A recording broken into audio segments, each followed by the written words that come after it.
Yeah. You just burp? No, I almost fell, dude. Welcome to the You Are Here podcast. Oh. We're going to keep it in. You Are Here podcast, episode 103. Spotify, YouTube with the video, Anchor.fm, Spotify, Apple Podcasts. I said it again. www.youarepodcast.co. We cannot afford the M. Go on the website. Send an anonymous question. We're going to answer one today. Send them. Because we do it. And you we're answering one today? Yeah, man. You just have to get a segment on the show. All you got to do is type it in. And that's it. Remember to like, subscribe, comment. Helps us out a lot. Can I say something real quick? Oh, no, yeah, go sure. ahead. Yeah. Finish. I was going to, the way things work is one person talks and then the other person says something. So that's you then. But you just did something. So you do your But thing. you just did something crazy that I never seen it done before. I'm impulsive. I've never seen it. You trust your impulses, Monty, right? So go ahead. Right. Finish what you're going to say. Next week. Yeah. January 20th, 6 p.m., the 2-year anniversary of the You Are Here podcast. Let's fucking go. Can there be fireworks right now? We're doing a lot. I'm going to put something. Yeah. We're going to put a eagle soaring across and then a big firework coming from the eagle. Yeah. But we're doing live podcast, live show, live chat. You can talk to us, live psychic reading. We're doing it all. Live guests. Boom. Dude, jump in the chat. If you guys are, you can follow on YouTube. You can remind yourself right now, put a little bell, subscribe and put a little bell, click that bell. We're going to come up and there's going to be a live chat where you can interact with us on the pod while we're bringing on guests. We're going to answer your questions. It's going to be fun. It's going to be like a little fiesta, dude.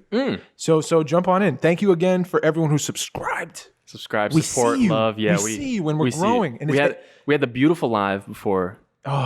The Instagram live. We always do it before the podcast, and it felt really good. I love it. I love the community. Man, that's what I'm trying to build. Follow Journey of a Hero on Instagram. I could kiss you, man. I love you so much, dude. For real, I could. I just had just a pure love thing, not even a romance thing. Just to express my love, dude. I got a guest today, dude. Yes. I brought him to the pod. Yes. I'm hyped. Let's do it. My boy. Let's do it. Monty Renfrow is in the building, dude. We are here, sort of in the building. Yeah, well, not physically, but you are with us. No. You are here in this moment. This moment is pregnant with us three right now. Wow. Extremely pregnant, ready to pop. Yeah. Ready, 9 months. I like that. Dude, welcome, man. How are you, dude? How's everything? How's the West Coast? I heard you moved. Yeah, man. Yeah, I'm out here. I'm back out here now. It's great, man. Despite everything else in the world, like my life, I couldn't be more thankful for my life right now. Oh, that's good to hear, man. That's good to hear. Life is pretty good in my little bubble. You're out in the boonies somewhere? Are you out away from LA? Are you close? Where are you? Yeah, don't give the address, but like where are you about? Not the address, but like, No, so I'm at 1-2. So I'm originally from this little town called Paso Robles. It's on the central. You're from California. Oh wow. Yeah. Oh yeah. See, I didn't know this. So you're going back kind of to the motherland, huh? Yeah, I'm born and bred Californian. Wow. I'm from this little town called Paso Robles. It's really famous for wine. Okay. Actually.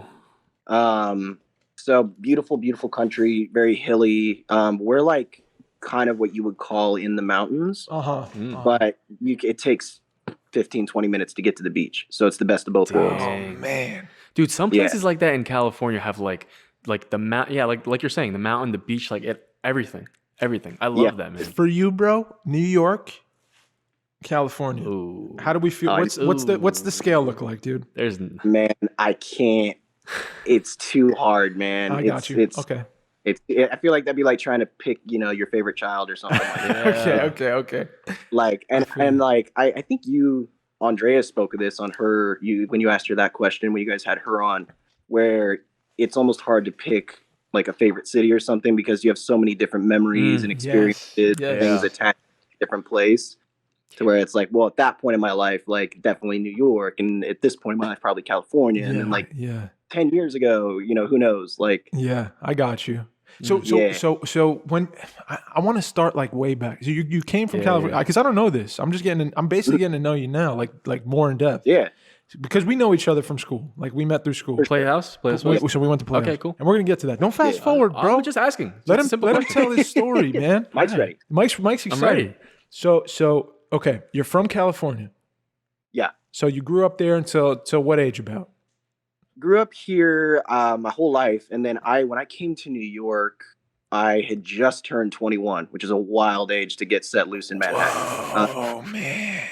Yeah, I turned 21 and then went to Manhattan like a week later. Oh my god. Yeah. It was great, man. I mean, it was great. Can I ask a question before?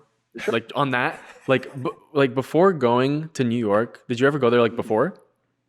I had. Okay, I've been a couple other times before, Because and I absolutely loved it. Yeah. And it was before I'd been interested in acting or anything like that.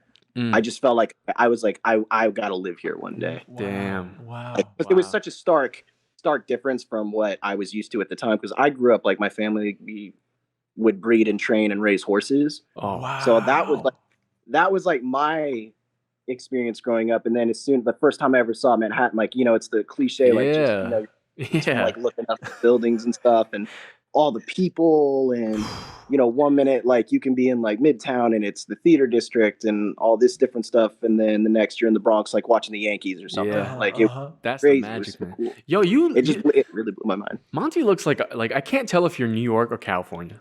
You're a little Like, bit I of can't both. tell if you're I'm a Upper hybrid Bronx now, or man. like, you know, Pasadena or Yeah, something. yeah. I don't know. I can't tell. I feel the same. I'm a heavy hybrid now. I feel like it's funny now. Like I'm a little bit of a magpie, which I guess works for acting. So like Yeah. I always love like how the way people talk and accents and stuff and all that. So I'm a bit of a sponge.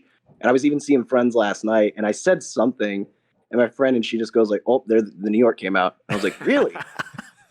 I was like, funny. And it was funny because on the flip side, when I first had gotten to New York, people are like, "Yeah, you sound like you're from California or from the sticks or something." Like that. And I'm like, "Really? I had no idea." That's fun. It's interesting. Yeah, yeah. You're adaptable. You're a sponge to your environment a little bit, huh? Yeah, a little bit. Yeah, I like that. I like being thrown in new places Fuck and yeah, you know, kind of discovering it. And Did you always figuring it out. have that bug, that like travel bug, where I want to go see things, I want to explore, I want to visit new places?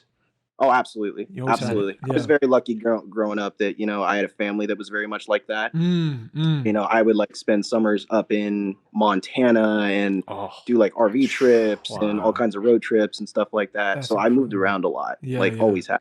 That's incredible, So dude. so I love that, man. I can't stay in one place for too long. Yeah, yeah, dude. I'm telling you, I was like terrified to travel when I was like up until like a couple years ago.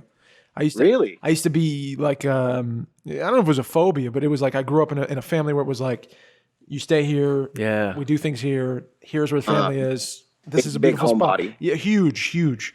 But and then you travel because you know your girl wants to travel somewhere, and you're like, all right, or for work or whatever, and you're like exposed to another culture, and it's exciting. You know what I mean? Dude, it's crazy how many people stay in one place their whole life. Oh man! Oh my goodness, man. I get it, but once you're exposed to it, it's like the world is much bigger than you thought it was. You know what I mean? But that wanderlust is like an addictive thing, bro. I can't wait to the next place. I want to go to Ireland next, dude. I want to get out of here. Oh, yeah. Ireland looks gorgeous. Yeah, man. Okay, so you know how I am, bro. I get Frappuccino, man. Frappuccino's kicking. Yeah, I drank a whole frap before the pod, so I'm a little jittery. But so I'm taking us off track. I'm trying to keep us on. Keep us on, dude. But it's the You Are Here podcast, so it goes anywhere. That's the point of the pod. Yeah, dude. Yeah, the train's going. We're gonna have it anywhere but here. You know. So we moved to California. We moved to New York at 21 years of age. Did you know then you wanted to act? Like when did acting wasn't a thing beforehand? Before you came to New York, or it was? For sure. So I'd always been interested, I think, for as long as I could remember in some way, shape, or form, whether it was just in movies or honestly, I've always just loved story and it's just storytelling and stories and creating stories, like anything involving story. I love it. I'm a huge fiction guy. You know, I like nonfiction, but I just, there's some about fiction that I just really like. So I've always had an inclination towards just storytelling in general. And then I got the acting bug specifically my freshman year of high school. I ended up in an acting class. Oh, wow. And I was lucky. I had it was a husband and wife at the time who'd been there forever. They were like legends in the department. And what school did you go to? What high school was that? It's called Paso Robles High. Shout out Paso Robles. Yeah. Go Bearcats. Hey. And they were really, really great. And really, it wasn't so much about, you know, we're going to put on a show or something like that. Like they were very craft oriented, which I wasn't even fully aware of at the time. But just the way that they would like they introduced it to me and would kind of expose me to it, I just immediately fell in love with it. Wow. Dang. And so I caught it pretty early, and I was lucky that I got to do a lot in high school. Like we did do a lot of plays and a lot of different kinds of stuff, partially because it was like the state as a whole was going through a bunch of budget cuts. Right. So like I think it was my sophomore year of high school, we were literally like kind of performing stuff to show the district and the city and the state, like, you know, we deserve to have an arts program. Wow. No so pressure, we were just like, I think we did like 15, 20 plays like in a school year. Wow. That's it was crazy, dude. It was crazy. It's usually like so 2. I got to really learn by doing to start out. That's amazing, bro. Yeah. Oh my God. So so by the time I got to New York, I've been pretty serious about it for a while. And I was in what brought me to New York was I was at a conservatory. I was at the American Musical and Dramatic Academy, which is where Samantha Molina also went. Shout out. Yeah. I knew it, dude. Yeah. Okay, that's the link. That's the link. Yeah, that's the link. Yeah. She's how I got involved with Playhouse. I love you, Sam Molina. I love you so much. Yes. Big love for Samantha Molina. Yes. Damn. So okay, you guys met there. So you met there. You do the whole the whole conservatory. That's how many years is that? Well, it depends. So I started initially in LA. Because I was going to get, they're set up for a BFA program there. Got you. And in New York, that's where it started, and it's a little smaller, and it's still like very conservatory driven. Yes. Yeah. So you can only do 4 semesters there. Got you. Which technically equates up to like about 2 years if you do it all the way through. All right, I feel you. So I came to New York honestly in the summer, thinking I was only going to stay for a summer semester and then go back and do the BFA. And I was like, well, I'll stay one more semester. Might as well. Oh, no. Right? Yeah. And then I just never left. Yeah. Wow. Dang. Okay. Yeah.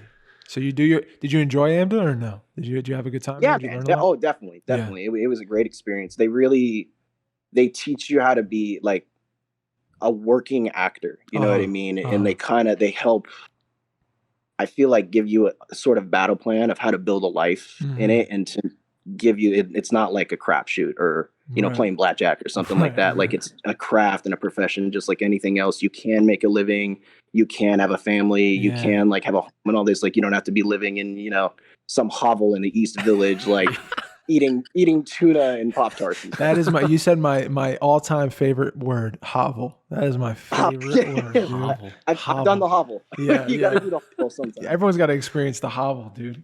Yeah, man.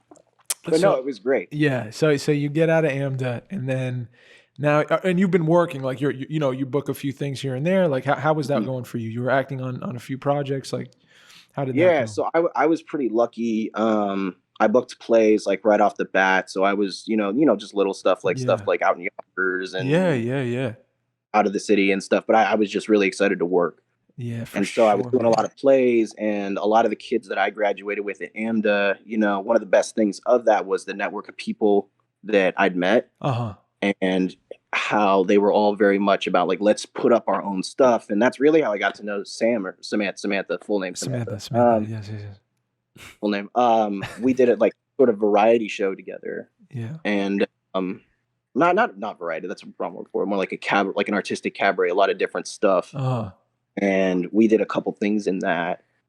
And then, man, it was I was just lucky. I just got to keep working and got real lucky with some good projects. Yeah. Did you work on Danny in Playhouse, or was that before you went to Playhouse? No, that was before. We did a scene from that in the cabaret thing. Because I was in love with that play. I read it at AMDA in drama school. And I was just like, who is this writer? Shout out John Patrick Shanley. Shout out. Big shout out John Patrick Shanley. And I just really wanted to do it. I hadn't read like a play or a character quite like that. Right. At that point. And I was just obsessed with doing the play. And so Sammy and we did it in that variety show. And then we were just hellbound to do the play. Yeah. And it took us, I feel like it took us 1.5 years, 2 years to actually get it done. But then we did do it. Right. And that was around, I think she was about 6 months, maybe almost a year in the Playhouse. Yep. That's right. While we were doing that, and she was talking about it nonstop. She's like, you gotta like check it out. And like, these teachers are incredible. The people are incredible. Like, it's just such a great atmosphere. And I was like, yeah. And then, because at that point you're probably not like, I want to go to another school. You know, why do I want to go to another? Well, I actually was. I very much wanted to like, I wanted to study like because like one of the things about AMDA is because it is so fast paced, you don't get to really like dive into like Mr. Meisner's system. You know what I mean? You do some repetition and you read the book, and then you're onto something else. Got you. You know? Okay. I really wanted to pick, you know, a theory, a way of working and like study it intensely. That's how I was out of college, bro. That's the same thing that happened to me. In college, it was like just sped through everything, and it was very, here's what's going on in the book. Here's like the history of acting, and here's something you could try, and then we try that, and now we're on to the next thing. And as soon as I was out of college, I remember being like, I got to pick one of these. I got to pick one of these and really study it. And it took me years to like find the school, but that's so funny. Because you were a theater major, right? I was in college, but I was late. Yeah, I didn't know that until I heard it on one of the podcasts. Yeah. I didn't know you'd studied it before. Yeah, man. I was 20. I don't know if studying like I read up on it. I feel like in college and learned to the sense of play was okay, and like I shouldn't be ashamed of like playing, like you know, but you read some play. I wasn't like serious, but I was excited about it. I was passionate about it. Yeah. So it was like a lot of going to schools and trying them out and falling on my face and them not being what I was looking for. Because I'm not a very cerebral guy. It sounds silly, but I'm not. I can't. Like the learning of a thing is never in the. It's not. I won't say never, but the reading of a thing is much different than the doing of a thing. And the doing of a thing is where I learn the best, or where I see someone do it and I'm around it.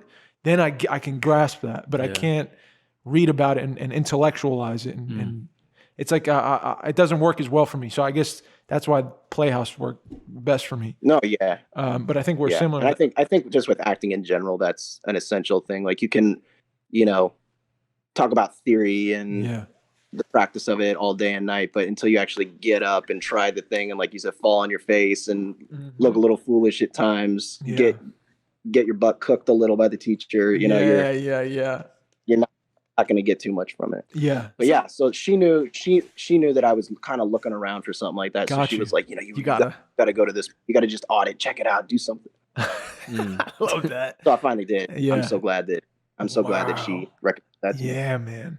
Dude, do you have a question for Monty before I just had something about like where you're talking about, like you said it was like okay to play. Like I don't know. I got a lot from the stuff I'm learning from you, like different actors that you have on here or you, is like acting's kind of about like understanding like all the human emotions, you know, and being able to kind of take or like get into those and like understanding them and learning about them more through like, you know, actually doing. I feel like helps doing you. Is big. It gives you a big like advantage, you know, because you can kind of gauge in a way. Yeah. I just want to throw that in. Yeah. Fuck yeah, Mikey. Yeah. Good observation. James Dean had this great quote, and I'm totally going to butcher it. So I'm sorry, Mr. Dean. But he said it was like an actor needs to like expose himself to all the facets of life and shouldn't just simply accept what life puts at his feet. That's big. Exactly. And to go out and seek every single facet. So I think that reminded me of what you were saying there. Basically what I said, but very much better. Well put. Very well. James Dean. Well done. Yeah. Legend. Andrea used to remind me of that all the time. She's like, "Hi, get out of New Jersey, go explore, go travel, go see the world, go listen to jazz." You know, like all that, you know? Yeah. And I used to be so scared, but she's so right. She's so right. You got to really experience different culture and different people. That's huge, man. That's crazy. It's like I noticed by someone I know, like we recently saw the movie Soul, the Disney movie. Yeah. And like just from seeing that, they're like, I want to listen to like jazz, you know, and like go to a jazz club. I'm like, that's crazy that just does that to you. Yeah, story. Right? Yeah. The power of story, man. Fuck yeah. So okay. My blood just changed, dude. Just changed temperature, bro. Right now. You saw that happen? Mike, you gotta check his pulse. Real quick. Yeah. I'm fucking going crazy. Okay, so that's where I met you, was at this play. That's our first. Yeah. What's up, homie? Good job. That was the first time I met you, and I admitted this on the live. I was a little nervous. Now you got to hear me out, Monty. I was 6 months into my training, my serious training. I've been bouncing around, you know. I've been trying to get my shit together acting wise. I thought I was trash, And I'm just starting to learn what repetition is, and just starting to get comfortable being with a person and like opening up and really connecting and doing for. So I'm insecure as fuck. Now I see you do a hard ass play. I can't even analyze the thing I tried like back then. Danny and the Deep Blue Sea, super complex. Like it's tough to, for me, it was tough to find all the doings and really find the spine and connect to it. It's a very a deceivingly complex play for sure. It's a very short play and it's pretty straightforward in what's going on. Right. But what's underneath it's like, the Marianas Trench. Right. And you guys, now I'm seeing you for the first time and you're with Sam and Samantha and you guys are killing it. You kill it that night. And we're in this like awesome little spot and the set of it was so cool. And it was like everything I wanted to be doing. And I was like, who's this guy? The handsome dude, and he's doing Danny and the Deep Blue Sea, and it's with Sam Molina, and it's just like it was the coolest thing. So I was so insecure. I was so like, dang, like there's another one. Now another one I got to stack, and that was my mentality back then, and I was so wrong. And I was like, he's gonna be a jerk. He's gonna be so pretend, handsome guy doesn't want, This is all my insecurities with other guys. Specifically in acting, specifically at that time. Yeah. I don't know if you struggle with that, but I struggled with that heavy back then. I'm better with it now, but I think back then I was rough. But then I got to know you, and I saw you do a scene with Tarzia. Shout out Andrew Tarzia. I love you so much. Oh yeah, man. Mr. Tarzia. So, dude, I looked for his number today. I couldn't find it on my phone because I wanted to call him, just catch up. Oh yeah, man. I can give it to you after this. I would love that. Thank you. Yeah. But I saw you guys do a scene, and I went to watch one of your. I sat in on one of your classes because you guys were doing. Was it the wedding scene? Yes. Or Boy's Life? Boy's Life. Boy's Life. That's it. That's the one. And I remember talking to you afterward, and I was like, "This guy's the coolest fucking guy. Why do I do that? You guys crushed the scene." You guys worked off each other. I remember so well. And I wanted to say too, I don't think I told you this back then, but back when you were before school, when you did Danny that night, at least the night I saw it, you were doing shit with your hands. I remember, and I was like, "There's meaning in his hands. Like his hands mean something, and it relates to the character." And I was like, "That's good acting. That's something that's a choice. That's not." Told to you. That's not something you can read about and then you do it because someone told you to do it. That's craft. That's an artistic decision. And I remember, like, I never told you that. That was a cool, really meaningful thing that I picked up on when I saw you that night, whatever it was, 2016, I think 2016. Jeez, wow. Yeah. But I remember your hands were really important to you. And yeah, I just wanted to say that. I never told you that. Thank you, man. I appreciate it. Thank you again. Thanks for coming. I appreciate when anybody ever comes to the plays. Fuck yeah. Because that's what it's for. It's rough doing a play to empty crowd. Yeah, but what was that like for you, that play? Like, what was that like for you? Specifically for Danny. Like, what was that like? Like performing it? Oh, shit. We lost you for a second. Hold up. Am I back? Now you're back. He's back. Okay. Yeah, what was it like can you ask for you? that one more time? Like was it like imposing thing for you where you were like, I'm gonna kill this fucking thing? I'm so excited for this. No, I was just so like I was so in love with it, like excited to do it that like it didn't get imposing until honestly, and this happens to me more often than not when working on something, is like I'm initially just super excited and just like, fuck yeah, like let's do this thing. I can't wait. These people are great. And then like it comes time to where it's like, all right, like you're going to do this thing in a week. And I'm like, holy shit, I have no idea what I'm doing. And especially for that one, because it was really just Sammy and I, and then our director Chelsea, and then like one or two other people who were kind of helping, but it was a full-on labor of love. Yeah.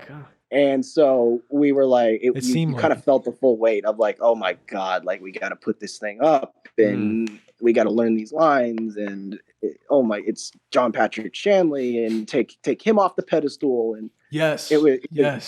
So no, I would say overall, it was still just it was one of the better experiences acting wise I've ever had. I love it. But it did hit me like more closer towards when we were doing it. It was like, oh my God, you just bit off a huge chunk, man. Yeah. Dang, dude. And it was tough. That's a tough, that the way that it's written and those characters, it's a tough play. if you're not specific about it and personal with it, it can turn really campy really quick. Yes. You know what I mean? Like the tough guy, like from the Bronx and all that. And like, I just never saw him like that. Yeah. I thought you were. I just thought that was you. I was like, he's just a tough guy from the Bronx, you know? I didn't know you. I was like, that's him. That's it. And then you get to know him. He's like the blend of the Cali kid with the Bronxy guy too. Yeah. You know? He's Danny that surfs. Yeah. Exactly. Danny surfs. Yeah. Okay. I wanted to tell you that. I didn't want to go past that. I appreciate it, brother. Thank you. Man, for sure. What was it for Playhouse for you? I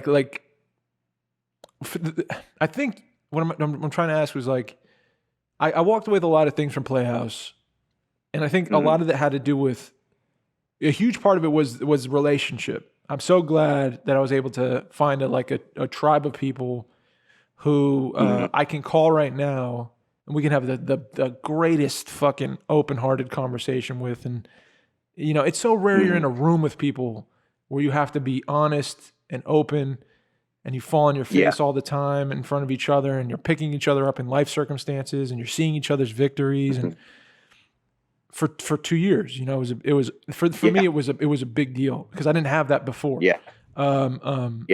So that was one of the things I know I walked away with, and I'm really grateful for. The other thing was having like a tool belt now, where I know I've trained a certain way.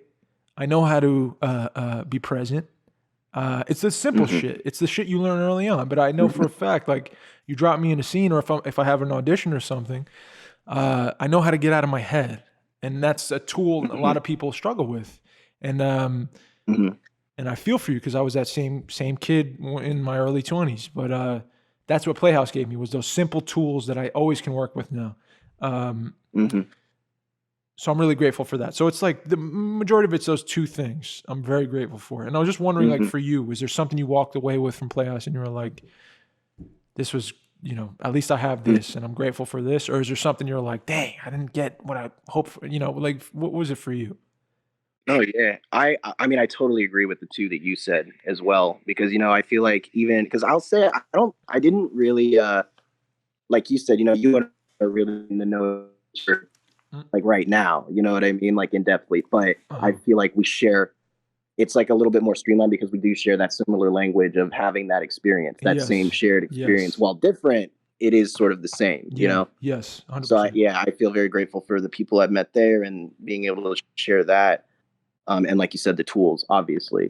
But I feel like for me, while I was there, I really came to understand and kind of get defined for myself like artistry. Me too, man.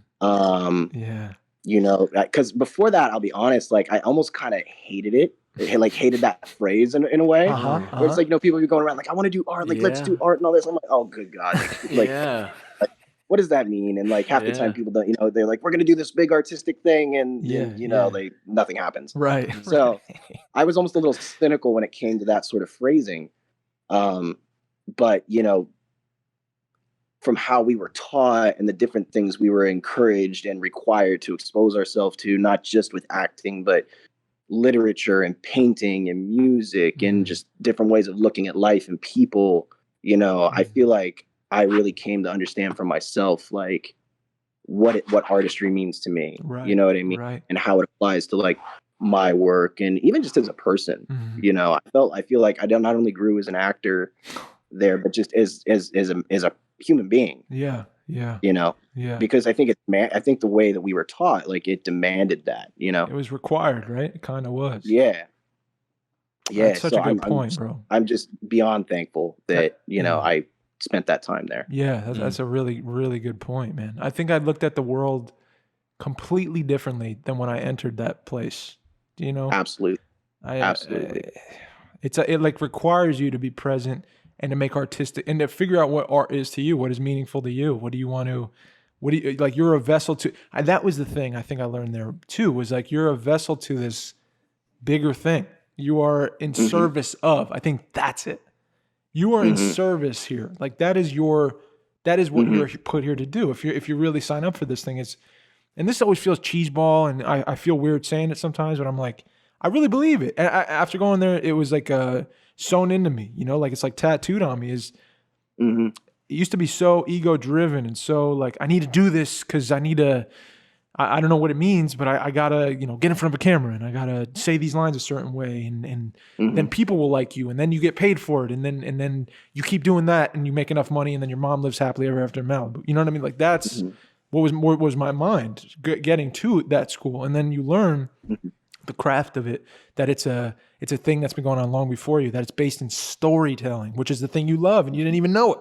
You love that fact about it. That's why you're here. That you didn't even know that. And then the artistry of it is you get to explore who you are, and you get to journal about who you are. You know, and it changes your life. I don't know how to describe it other than that. It changed my life. And for that time, the couple of years we had there, or however long, it was a total, for me, I'm speaking for myself, total blessing.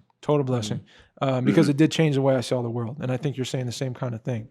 Oh, absolutely. It's also like I don't know if you've ever encountered this thought regarding acting and, you know, how we were taught at Playhouse and everything.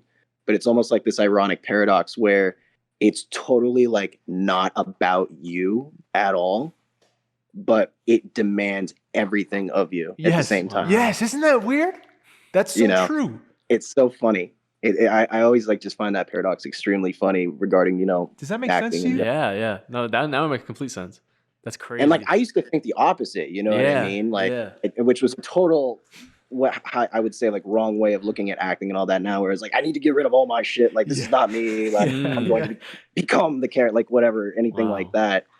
And like, and like what we learned at Playhouse, like it totally changed my opinion on that. Yeah, it's always you know? But it's not about you. That's why I love the metaphor, you know, to use like with the canoe, you know, like you're building canoe and then the text is the river, you know, and like your character is the canoe, your part is the canoe. And it's like, you know, if you're worried about like how it's painted and how it's going to look or how this fancy ass sail or something like that or anything, but you forget to hollow out a nice hole, you're going to sink so quick. Or if you build a raft instead of a canoe, you know what I mean? You're going to hit a rock and just break and die. You have to like really focus that shit and just like smooth it out and make like a great canoe that's going to float. Yeah. And I always loved that after we learned that. That's a beautiful quote from Mr. Meisner. Shout out Sandy. Shout out Sandy Meisner. What was one of my favorites, dude? Let's talk Sandy quotes for a sec, hey? You gotta school me, dude. I don't know anything. An ounce of behavior is worth a pound of words. Absolutely. What does that mean to you, bro? Damn. An ounce of behavior is worth a pound of words.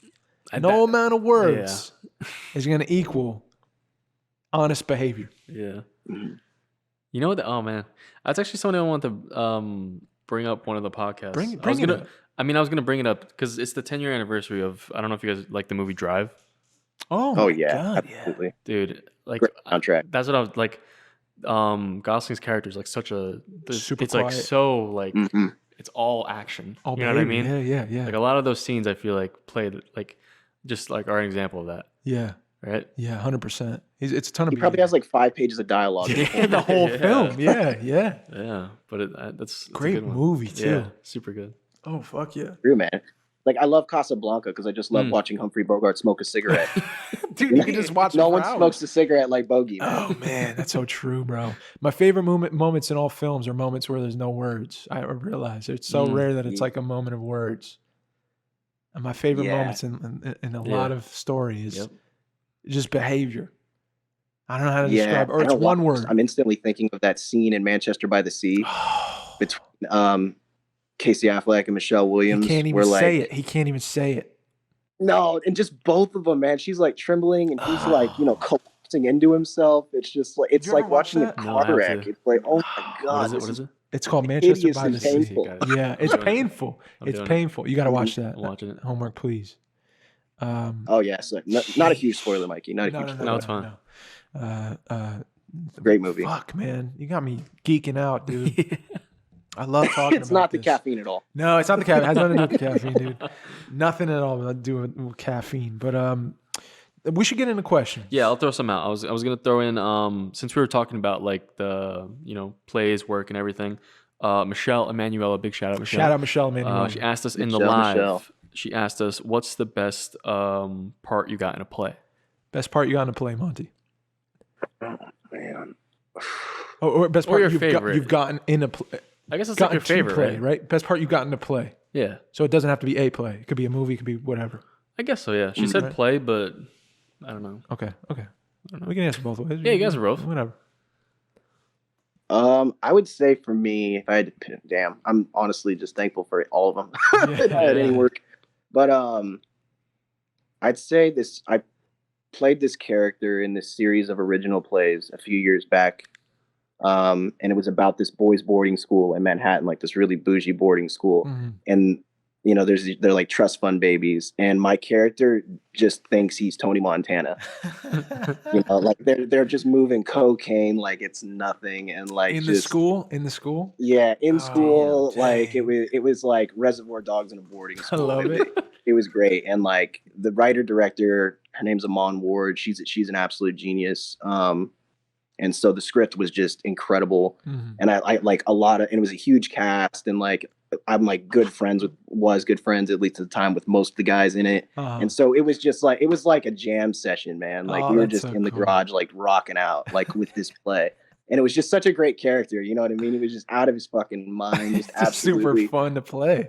Too smart and like violent for his own good, and just a nuclear bomb of self-destruction. Fuck yeah! And I got to do it in 2 plays of hers, and then we tried to make the movie of it, but it didn't pan out, unfortunately. Got you. But yeah, that was a great experience because it was a couple years I got to play like this one guy, and also like it was, you know, I got to create it from the ground up, like nobody had ever played it before. Right. You know, got to like have input on like kind of the creative decisions regarding it. That's so cool. So that was a lot of fun, man. Yeah. Probably Aaron Ari Walsh. Oh wow! That's his name.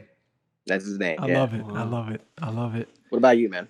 I'm just grateful for them all too, bro. To be honest, right? Like at the end of the day. Yeah. There's a few. Like it's hard to pick one, it's dude. Tough, man. I think I'm super grateful. So this one I'm not gonna say this because I'm gonna bring it up later. But the one I think I did play that I most enjoyed doing was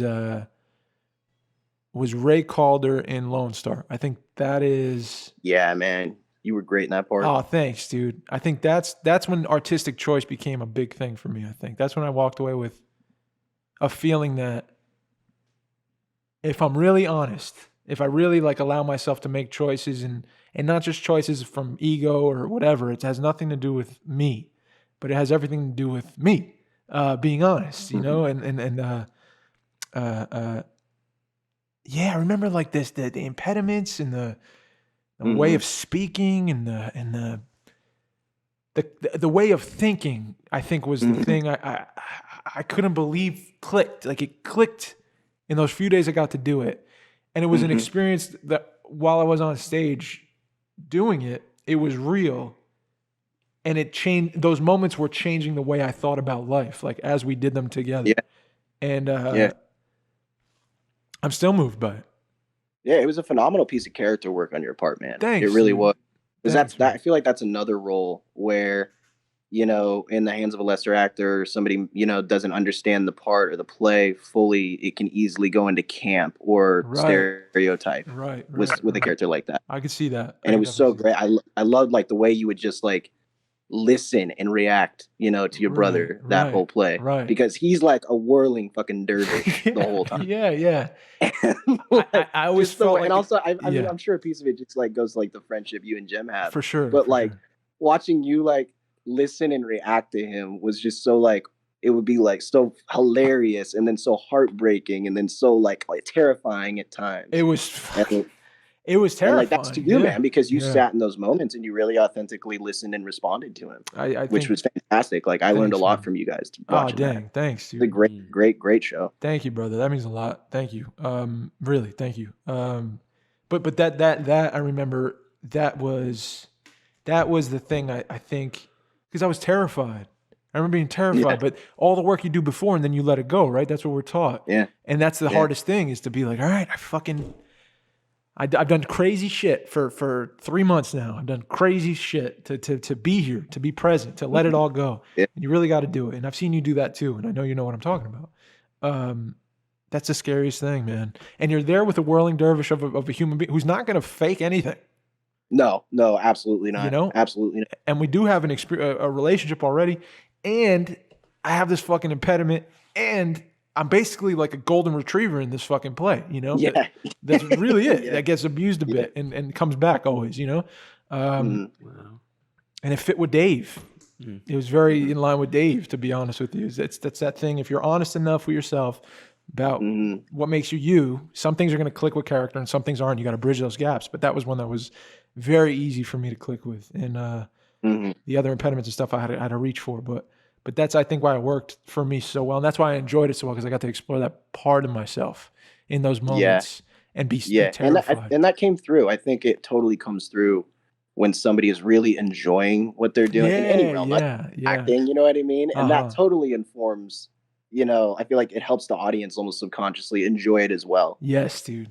You know what I mean? And yeah, again, I go back to like the musician theory. It's like when some guitarist just steps out on stage and just starts shredding, man, like you don't even care how long he goes. He's lost. Yeah, man. He's just in the ether. You'll watch shredding. That. Yeah. Go for 20 more minutes. Yeah, right. I'll fucking sit there the whole time. It's like the cat thing. Did Andrea ever talk to you about the cat or Jim when they'd be like, you would if you went to Broadway, like animatronic tiger or whatever versus the real tiger? Yeah. Like if it came out on stage, you'd be like, what the fuck? And you would just, if it was a house cat, and it was just taking a shit on stage and like scratching around and stuff, you'd be fucking amazed because it's just doing what it wants in the moment, impulsively, trusting every impulse and present. Yeah, and I remember that lesson, and I was like, he's right. Yeah. She's right. You know, there's something about. I remember I told that story to my roommates at the time after we learned it in class, and I had a cat at the apartment at the time. And so from then on out, we'd all be walking around. We'd just be watching. And we'd just be like acting genius. Like the cat would like your Brando swish its tail, and we'd be like Oscar. Yeah. No, it's not watching itself. It's doing its own thing. No, it's doing its own thing, man. It's the crazy thing about actors that I don't know if everyone does it unless you're super talented, but like there's all this insecurity and this wave of like fear, and you're just watching yourself all the fucking time. And it's like a thing if you can't get over. Or find a new way. It's hard to. I don't know. There's talented people out there, man, and I don't claim to be talented at all because if I continue down that road of doing what I had done, there's I don't know. I wouldn't have faith in saying like I'm an artist or I'm an actor. You know what I'm saying? Yeah. Damn. So thank you, Michelle, for that. I got a question for you actually. Just to kind of piggyback all that. You got to answer too. How do you? Because you. Yeah, I want to know your answer to that question too, Mike, as well. But Dave, you played sports growing up, right? Yes. Yeah. So how do you feel about like, you know, like naturally people feel insecurity and all this stuff, you know, that we've been talking about, but like, what do you feel about like the feeling of like competitiveness or competition? This. Oh, wow. Cool. You know what I mean? In regards to like acting or the arts, you know? Yeah. I think I came. It's what I told you right before, where I felt a competition with you before I knew you, and that was me. I think at my worst, creatively and with acting specifically. So yeah, I think early on when I met you, I think and before for all those years, I think I was in the mind of an athlete still trying to compete for this idea of like only one of us is going to make it. I got to be the best. Fuck everybody else. It's got to be me. Because my shit's important. My mom's important. What I want is important. And it made me just it was very unlike who I was, and that's why I think it didn't work. It was I felt always very disjointed in it. And coming into school, what we just talked about was like, you learn about what service means and being of service of another thing, of story, to give to other people something, which is you opening up and sharing. And my thing when I connected to it was, what story was for me was always like a hopeful thing. It was always hope. There was always some kind of thread I would take away from it where I'd be either inspired by a body of work or what the story's premise was, or a message, or you know, the feeling you get when you leave, you know, a story, when someone has given something to you. And I think that's what I clicked in with. And when I did that, I remember going to the bookshop. This was early on, and this is probably close to when I met you, or like right after. drama bookshop. And I used to go in there and I used to feel a sense of competition where I would size people up and I would be like, you're never going to fucking make it. You know what I mean? Yeah, I don't know why. Or I'll smoke you in repetition or whatever, dude. And imagine actually going in, behaving and saying things like that.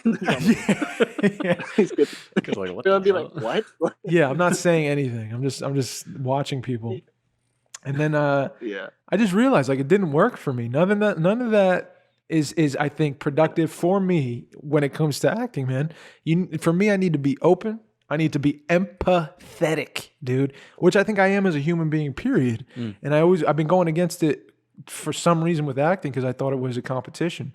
But I do believe there is room for all of us because we're all very, very different. Sure, there's a number of roles out there that only so many people could get these amount of roles, but people can make their own work. People are going to succeed in ways you couldn't even imagine. You have no control over that. The thing you have control over is how you take in people. Are you open with that? Are you empathetic? Are you interested in what they're doing throughout their day? Is your imagination running? When I do my best work, or when I did my best work, it was always from a place of empathy, and just getting an injection of that going through training.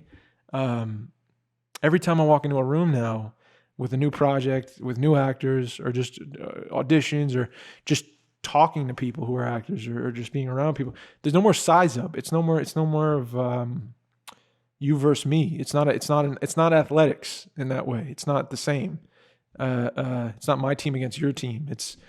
I'm going to get humanity off the other person. That's my biggest resource. That's my greatest gift. So that's my take on the athlete mind, I guess, with acting, dude. That's it. Answer. That was my answer to you, sir. I like that, man. I like that. I like that a lot. Thanks, dude. We didn't have any technical issues. You were fine. It's always the words going back in. It's all good. Oh, no. Okay. So Michelle asked you as well. So I'll throw mine in because Michelle said I can choose because I'm not an actor. Well, you've been an actor and you can be an actor and you have not been an actor. So you're an actor. But you have acted in class. I can say about my work that I've done. Yes, you can. It's hard to pick. It's hard to pick. Yeah. Really hard to pick. But I think in terms of the experience I've had, and I'm still trying to get more experience. I'm still kind of new. You know what I mean? I'm doing it still. Baby boy. I'm a baby boy. But a cutesy boy. I think I'm gonna have to pick I did in college. We did a web series. Yes, I knew it. Yeah, and it was basically set up as a everyone has to apply for a position. Yep. And we have to show for it. Yep. And I got DP and a sound engineer or editor. Mm-hmm. So I ended up having to take directing. On top and editing. You had to take that over. Directing and editing. Because no one was doing it. Because no one was doing work, much. Yeah, dude. Basically. I mean, throwing no shade at. Whatever. Fuck it is yeah. what it Fuck is. all them. It is what. But hey, bro. Whoa. But I mean, whoa. Right. No, it was tough. It was a tough class. But me and my one close friend, Chris Hines, big shout out. We were super it was 5-episode web series, and he took 3 episodes. I took 3 episodes. He took 2.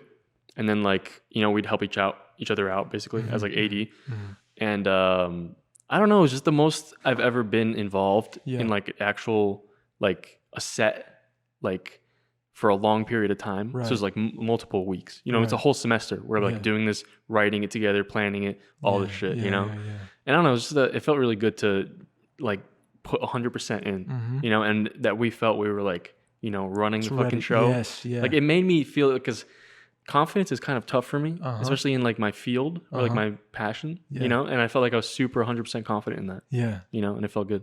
Fuck yeah. Did you and you premiered it? Yeah, we premiered it. Yeah. Yeah. And who was there, Monty? Who was there? Oh yeah, Dave. Dave was definitely there. Who was there, bro? Dave came to cheer me on, all right? I don't know if Monty's even here. This was early on. in the relationship, in the bromance. Yeah, it was actually. But I came to support my boy. We're chilling now. All right, so now. Now we're chilling. And that was my experience. Wonderful, beautiful. No technical issues here, baby.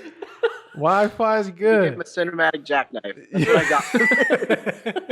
Sick. Hey, thank you, Michelle, for the question. The bromance started. So that's where the bromance started. Was there? Yes, started. that's what I was saying. Bromance And forever in love after. Forever in love, dude. We were early on. I wanted to make a good impression on Mikey. I wanted to show him I loved him, supported him, and that was how our relationship began, dude. I appreciate that, man. Yeah, that was so weird. I met your parents there. Yeah. Oh, for the first time? That's right. It was so weird to do that. I've never done anything like that. I know. Like a premiere type of thing. Yeah, a little Q&A, everything. Yeah. Yep. Sitting on the stage.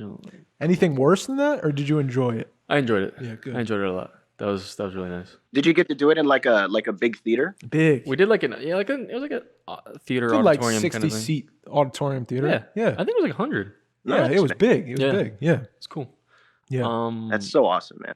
Yeah, and like going like after you press play and you go up and sit and watch, you're like, oh no, you're out of control. It's out of control. It was like, oh shit, people are gonna watch this. It's for them now.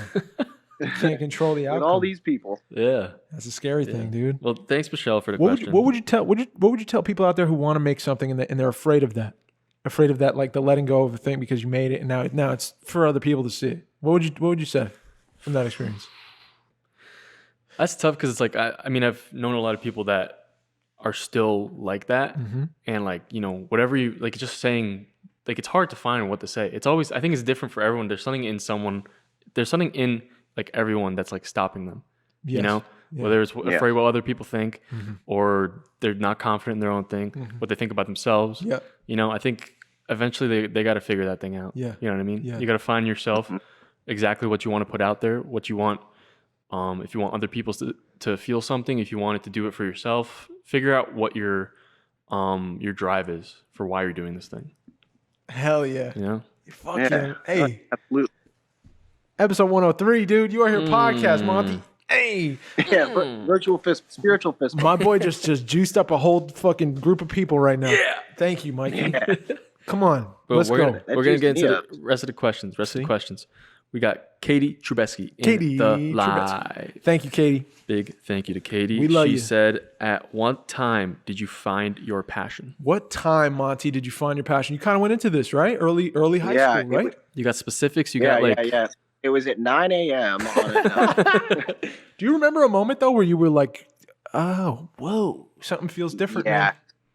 Yeah. I think it might have been the first monologue or thing. It was like the first thing I ever did when I was in the class. Yeah. And it was this monologue about an imprisoned skinhead. Okay. And when he was talking about when he, was sort of baptized into it at a cabal. And, there's all this derogatory stuff and swearing and everything. And, I'm 13, 14 years old or whatever at the time in high school. And I'm going, I can't go up in front of a class and say all this shit. Like, what are you talking about? Yeah. Yeah. And like, I don't remember, like my teacher said something. He's like, have you ever just felt like rage, like pure rage at something or someone before? I'm like, yeah, of course. And he's like, do that. So he was asking for some emotional memory. And just, wow. Yeah. And just do that. And I was like, okay. And it just blew my mind where like, and again, it's like that thing, I think at least I still get it whenever I work on something where you kind of look at it and you go, how in the hell am I actually going to do this? For sure. Every time. And that first feeling of it. And then being able to find something again, it's like within yourself to relate to someone or some circumstance that might be so far away from like who you are. Right. And still be able to find a way to relate yourself to it. I remember that kind of clicking at a certain point and just being like, holy shit, this is kind of cool. Yeah. And I just love like working in theaters too. Like just that actual environment. God. Isn't that beautiful? Especially the old dingy ones that probably have like mold in the ceiling and shit. Yeah, I love that. Yeah. There's a smell to it. Yeah. Dude, it's like church, honestly. The dust on a stage, dude, is nothing like that. Yeah. Oof. Hell yeah. I fucking love like the that. image, of just like a ghost light, just in the stage. Ghost light. In the auditorium. There's a light. This is like the folk of one of the folk stories. I think is what I'm saying it right. Of a theater is like a stage manager, someone is supposed to put a light on every time you leave the theater, and I don't know what that is, but that's it's like a tradition. It's literally like a lamp in the center of like a stage, like just really? on, and you leave every other light. But That's weird. That's amazing, man. That's cool that you remember that moment. That's really cool. You got that? I have one I think of a lot, and I was 20. I was in Elizabeth Stropel's acting 101 class in William Patterson University. And she had this little boombox, and she would bring it in. She was this amazing woman, and she would bring in this boombox and she would play show tunes. And I'm not privy to show tunes. I never went to plays when I was growing up. I didn't know what music was coming out, but I remember feeling like it was fun. It was like exciting. It was like I felt childlike again. Yeah. And she wrote on the board Stanislavski, and it was like one of the earliest days we had class. And for some, I don't know what force it was. I don't know. I've never felt it before that in my life. No sport, no class, no group camp, nothing, never. But I remember like leaning in, like I wanted to know more about this guy. I'm into history, I knew that, but I wanted to know about I didn't know what the name was. I didn't know where he was from. I knew he was some kind of actor, and he taught a bunch of stuff, and I wanted to learn about it. And I remember I would be there early every fucking day. It was like the thing I looked forward to every week, twice a week, was that acting 101 class, just to absorb it and learn it and to watch other people do it. Like I was afraid to do it, but I just enjoyed learning about it. And that's when I clicked in with, is this what a passion? I didn't even know the word for it. To be honest with you, I didn't know what passion was. I didn't think I knew that. But looking back, I think that was like the moment. It was like she had a boombox, she put it down, everyone signed their names, and she wrote Stanislavski on the board, and she started going into where he was from and what the Moscow art theater was, and that was it. That's all I wanted to know. That's all I wanted to learn. And yeah. So it's been that since that moment. Yeah. That's Mm-hmm. interesting. I kind of relate to that a little bit. Like I think I had like I think the passion for filmmaking came similar to that, where I was in class and like I had to switch my major because like sophomore year, because I was in computer science, and then my teacher wasn't there for like half a semester. He just didn't come in because there were snowstorms. And he's like, "Oh, just do all the homework and then come in." And I'm like, dude, I was already like, I don't know what I'm doing, so might as well switch out. But I always, like, growing up, me and my brother used to make like little stupid like home videos and like have like these little stupid stories and everything. And I feel like it was always like dormant in me, like that thing. I love doing it. But then once I sat down in like the classroom, and Professor Scott, he was like talking about like, he starts going into like the like French New Wave, like as like the different movements and stuff when we're going into like French stuff. And we watched I forgot what it was, man. I forgot the name of the movie. It sucks. It's okay. My memory's so bad. But we watched this one film, and I was like, dude, this is insane. That like, I was like, I want to know, like, something clicked. Yeah, like I want like being able to understand like everything. You know what I mean? Yeah. And like that there's whole nother world. You know, and you could learn about. Yeah, like across in every single place, there's just different, I don't know, ways of making things. Different stories. Come from different places. And it all connects in some way. That's fucking incredible. And I was like, fuck, I want to learn. I want to know. Yeah. Mike, is there a particular film that maybe, whether consciously or unconsciously, that you can pinpoint where it was like, holy shit, like I want to make these things, or that maybe just had a really significant impression on you? I think definitely the first time I saw Eternal Sunshine. That was one I was like, you can do like, that's like your whole own world. You know what I mean? Yeah. And the story, I don't know. And the way you can relate so hard to like things like that. Yeah. And also I got it again with Baby Driver. That was one thing. Yeah, because I kind of got into like doing filmmaking stuff because I wanted to make like music videos. And in a way, that was kind of like a movie music video. And Edgar Wright plays a lot with like a lot of his films with like color and music, and he always uses everything like as an ensemble basically.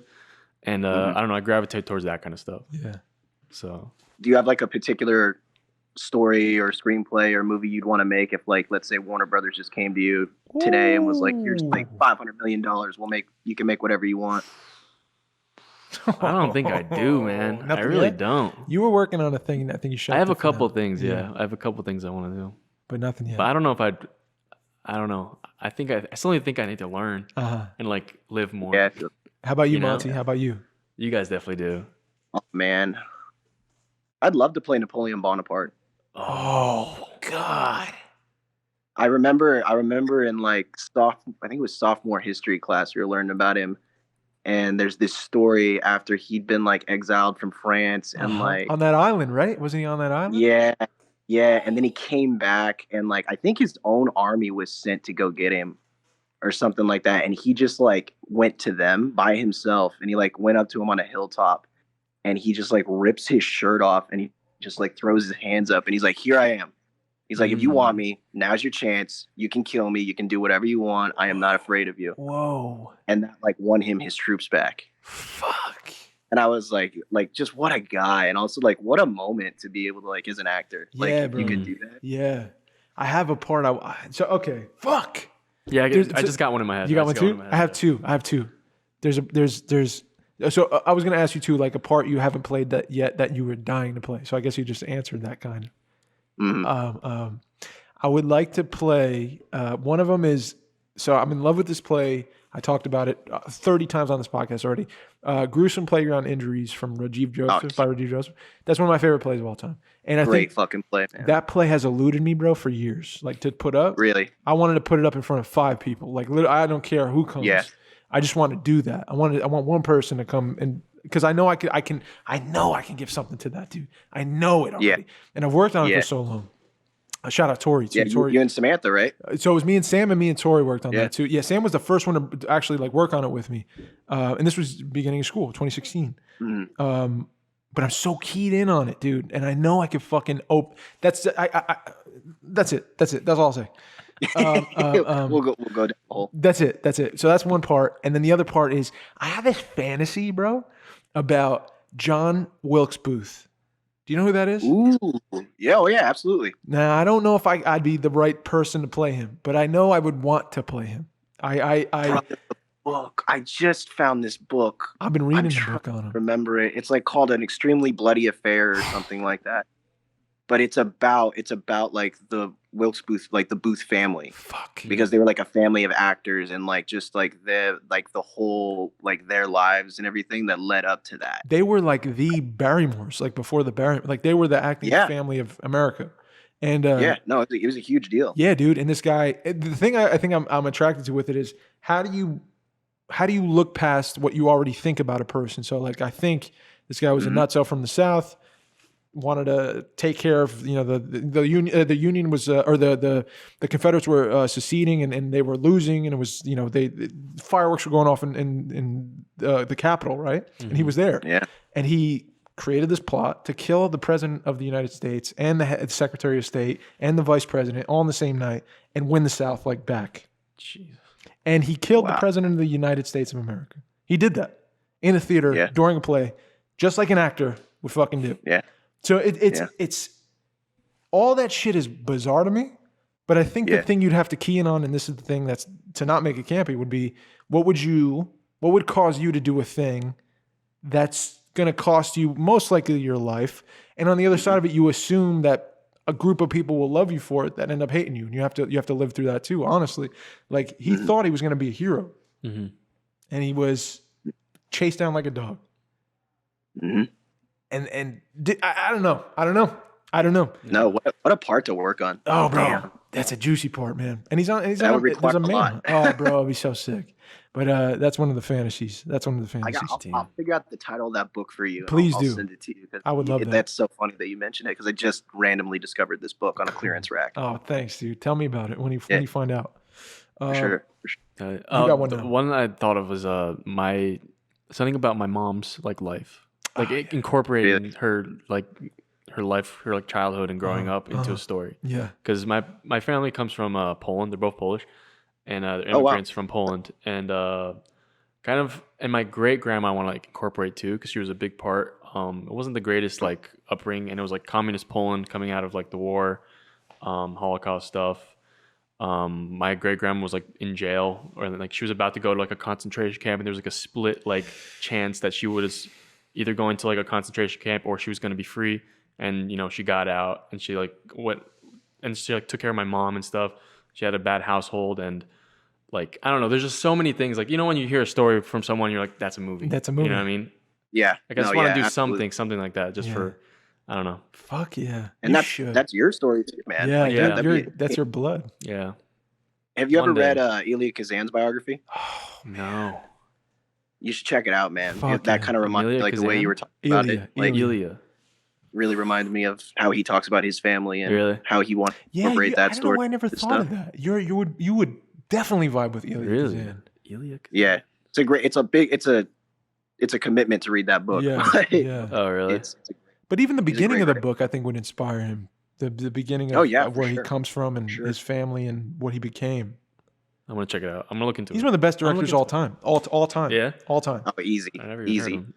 Dude, you would. Oh, so Yeah? you need to. You Okay. I'm dude, going in. I'm going Let in. me get that for you, Yeah. please. Okay. Done. Okay. Okay. Next question. This is a question from the website. Oh. Anonymous questions. Boom. You can throw anything up there. We're going to talk about it. We don't know who it is. You're safe. It says, what are you guys hoping to complete in the next half year? Much love to you guys. Thank you so much. The next half year.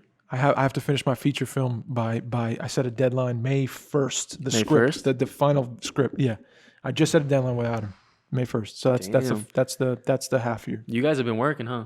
Yeah. Yeah, you guys We're on a been working. schedule now. We're doing good. How about you, Monty?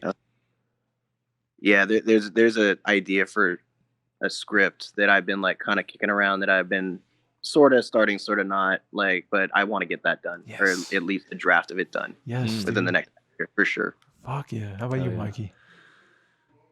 I've been having a lot of different things to think about recently. I think my new goal, I think for this year or even half the year, is to chop down on my student debt. Hey. So Nice. Yeah. I'm trying to get into some stocks and stuff. So if you got any tips, anyone out there, let your boy know. Insider trading. But I'm trying to knock off half.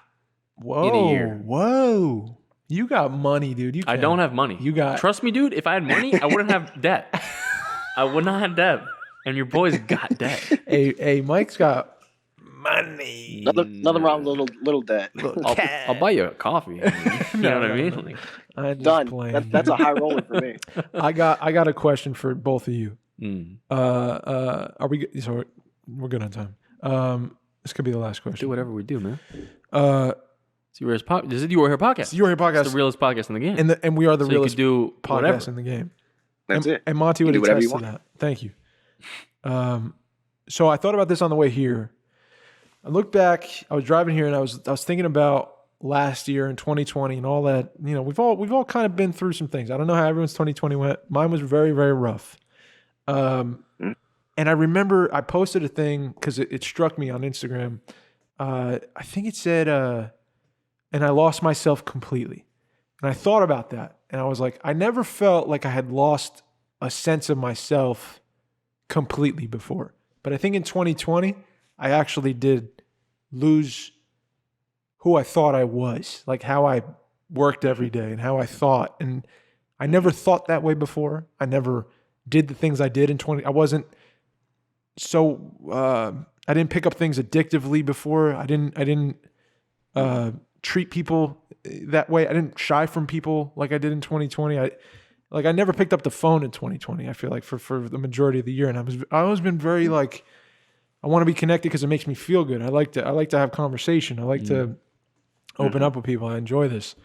I must have called 3 people in 2020. Really? Yeah. To have a phone call or Like like you had to have more. well, but like people, like friends, Yeah. like checking in and stuff. Okay. I never checked in, and I would always trust that impulse in 2019. I would always trust that impulse, like call people. You feel a thing, reach out. You know, whatever. It doesn't matter. It's okay.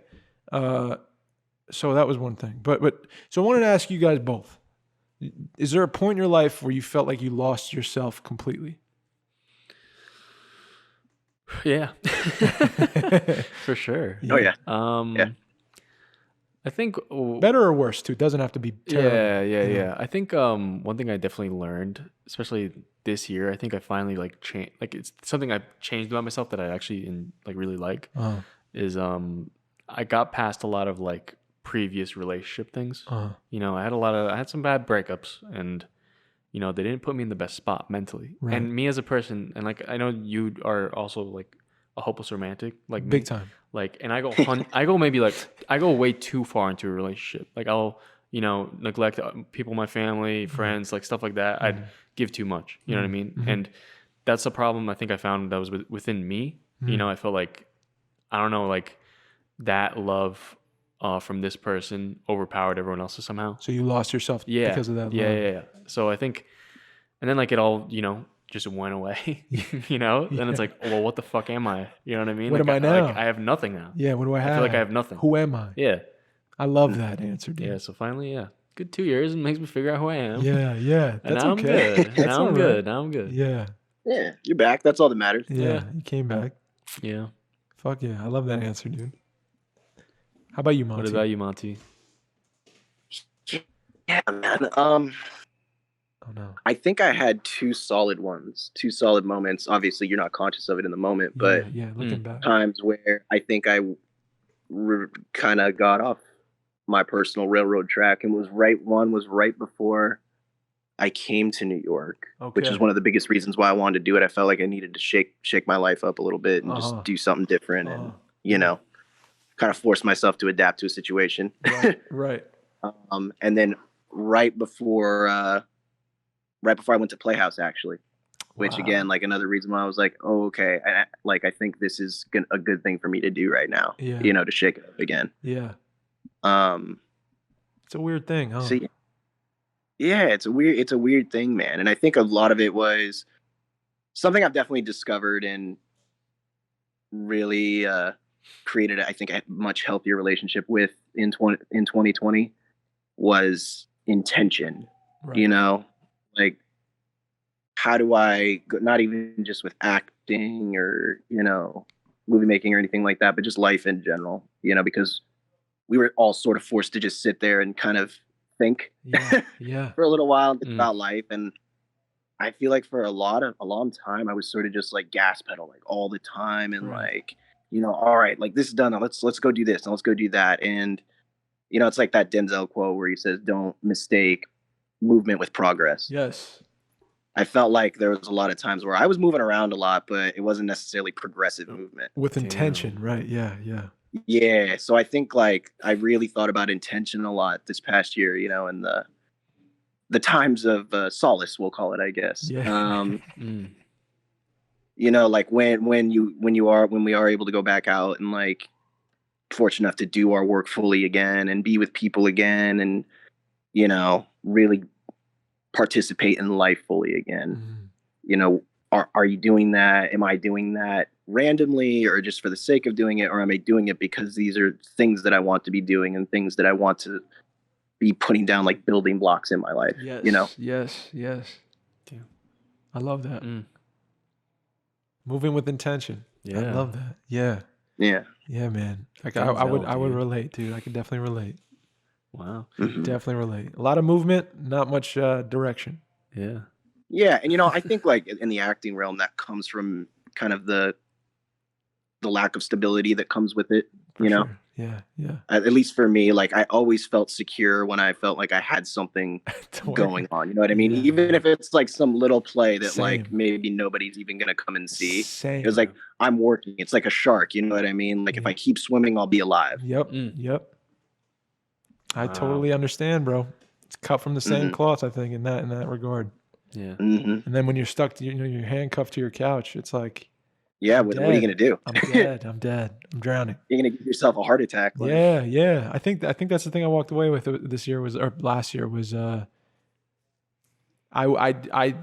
think I found out the worst parts of me because of that. Because I used to put them in the rear view when I worked on things and just constantly worked on things, so I wouldn't have to address those things. And then it took, I think, 7 months of me just trying to destroy myself without knowing it, and to lose everything I love, and then going to therapy. And I think that woke me up to, you know, the things that I've put in closets and clothes and compartmentalized and the non-movement brought out the worst of me, I think, because I couldn't hide from it. I couldn't feel good about myself because I'm doing a thing anymore. It's like, do you feel good about yourself really now? Because you're now you can't go nowhere. Now no one's saying, you know, you're forced to sit with yourself. Right. So that was, I think, the thing I walked away with. Thank God, was like I can address these things now at my age at 30, and not at 70, you know, or never.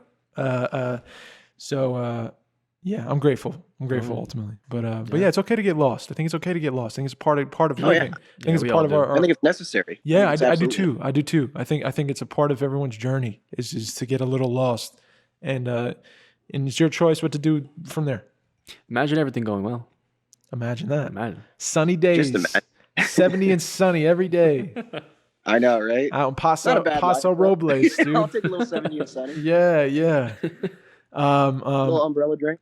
Do we want to ask Monty anything before we go? I think we're good. I think we're set. You got an hour, 20 minutes. I mean, bang, Monty. Monty, you got anything else you want to throw out anything there? for us before we close this book? It's been a beautiful book. We've gotten to this open is great. up and It's a share. great conversation. It's great chopping it up with you guys. Hey, it was great, man, for us too. And you're welcome back anytime. Yes. Door's always open. You're part Thank of the you, tribe, you know? Awesome. I love it. Dude, and any shout outs before we go? Yeah. Oh man. Shout out Dodgers 2020 World Champions, baby. Shout out to Dodgers. Clayton Kershaw, shout out. Clayton Kershaw finally got it. I don't want to hear anything about it for the rest of my life.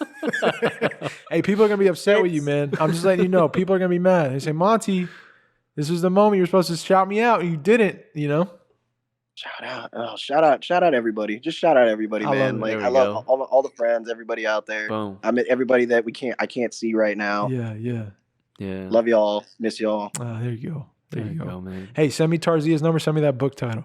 I got you. Hey, there we go. Boom. Well, damn. Thank you so much, Monty. Thanks for talking to us. Mike, thank you, man. Nice to virtually. Yeah. Yes. We'll do this in person one day. Yes. Dude. Amen. I can't wait. Boom. You're Here Podcast, episode 103. You already know. Apple Podcasts, Spotify, YouTube with the video, anchor.fm, www.hearpodcast.co. We cannot afford it. Go send us a question. Let us know what we're doing. Like, comment, subscribe. Do whatever you're doing, man. Till next week. Episode 104, 2-year anniversary. Be there. That's all I'm saying. That's it. I'm Mike. I'm signing out. I'm Dave, and I love y'all. I'm Monty. Thank you, guys. Yeah. There we go. There we go.